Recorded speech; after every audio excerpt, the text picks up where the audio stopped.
मुख्यमंत्री डॉक्टर मोहन यादव ने जनसंघ के संस्थापक और प्रखर राष्ट्रवादी चिंतक डॉक्टर श्यामा प्रसाद मुखर्जी की जयंती पर उनकी प्रतिमा पर पुष्पांजलि अर्पित कर पौधारोपण किया।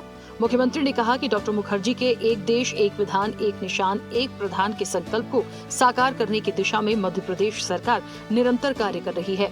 इसी क्रम में राज्य सरकार इसी माह यूसीसी लागू करने की दिशा में अग्रसर है। मध्य प्रदेश भी इसी महीने समान नागरिक संहिता ला करके एक देश एक विधान एक निशान एक प्रधान, आज इतना बड़ा राज्य मध्य प्रदेश यशस्वी प्रधानमंत्री के नेतृत्व में क्रमशः चरणबद्ध रूप से सभी वो सब करने जा रहा है जो देश के लिए जरूरी है।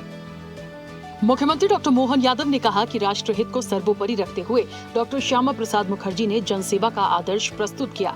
कर्तव्य निष्ठा, एकता और समर्पण का उनका जीवन देशवासियों के लिए सतत प्रेरणा स्रोत है। उनके विचार और योगदान राष्ट्र सेवा पथ पर नई पीढ़ी का मार्गदर्शन करते रहेंगे। मैं आज के अवसर पर डॉक्टर मुखर्जी के उस अद्वितीय योगदान को स्मरण करूंगा। मुख्यमंत्री डॉक्टर मोहन यादव ने सतगड़ी भोपाल में doctor Shyama Prasad Mukherjee smart industrial park का भूमि पूजन किया। 170 हेक्टेयर क्षेत्र में विकसित होने वाला ये स्मार्ट इंडस्ट्रियल पार्क 15,000 से अधिक युवाओं के लिए रोजगार के अवसर सृजित करेगा। गारमेंट्स, टॉयज सहित श्रम प्रधान उद्योगों को बढ़ावा देने के साथ ये स्थानीय अर्थव्यवस्था को नई गति देगा। साथ ही आत्मनिर्भर एवं विकसित मध्य प्रदेश के संकल्प को साकार करने में महत्वपूर्ण भूमिका निभाएगा। अलग अलग फूड इंडस्ट्री में जो उपयोगी सामान आएगा वो किसानों से खेत से कारखाने तक और कारखाने से प्रसंस्करण तक, यही तो काम होने वाला। मुख्यमंत्री डॉक्टर मोहन यादव ने कहा कि भोपाल के पास विकसित होने जा रहा ये स्मार्ट इंडस्ट्रियल पार्क उद्योग, रोजगार और आधुनिक इंफ्रास्ट्रक्चर का नया केंद्र बनेगा। मुख्यमंत्री ने कहा कि भोपाल में तेज गति से विकास हो रहा है।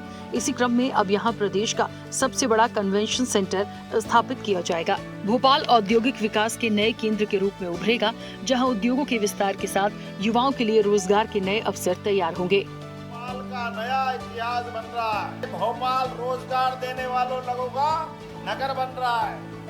भोपाल से नया एक सूर्य निकल रहा है। भोपाल अब लोगों को आकर्षित कर रहा है। मुख्यमंत्री डॉक्टर मोहन यादव ने कहा कि इस प्रोजेक्ट से मध्य प्रदेश के औद्योगिक विकास को नई रफ्तार मिलेगी। उन्होंने कहा कि बीते साल भोपाल में आयोजित ग्लोबल इन्वेस्टर्स समिट से प्रदेश के औद्योगिक विकास को नई दिशा मिली।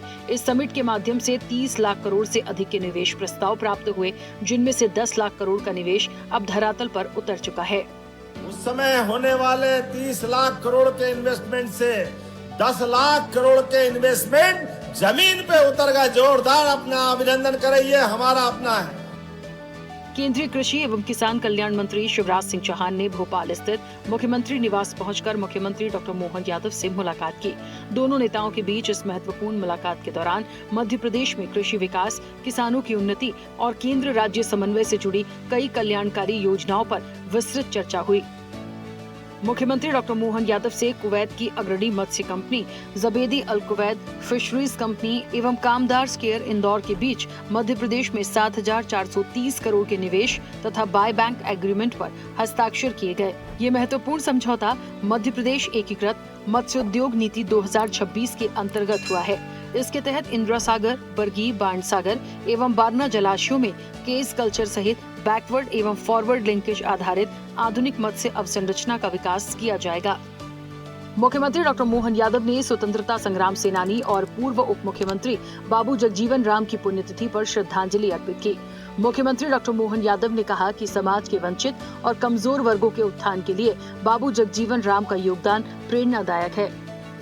मुख्यमंत्री डॉक्टर मोहन यादव ने पूर्व केंद्रीय मंत्री अनिल माधव दवे की जयंती पर सादर नमन किया।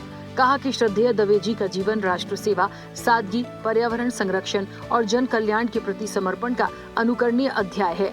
नर्मदा सहित अन्य नदियों के संरक्षण को जन आंदोलन का स्वरूप देने के लिए उनका योगदान सदैव याद किया जाएगा। मुख्यमंत्री डॉक्टर मोहन यादव ने मां नर्मदा के उपासक, लेखक व कवि अमृतलाल वेगड़ की पुण्यतिथि पर श्रद्धांजलि दी। कहा कि श्रद्धेय अमृतलाल ने मां नर्मदा को भारतीय जीवन संस्कृति और लोक चेतना की जीवन धारा के रूप में देखा और अपनी पद यात्राओं, लेखन एवं चित्रकला के माध्यम से जन जन को नर्मदा नदी के संरक्षण के लिए जागृत किया।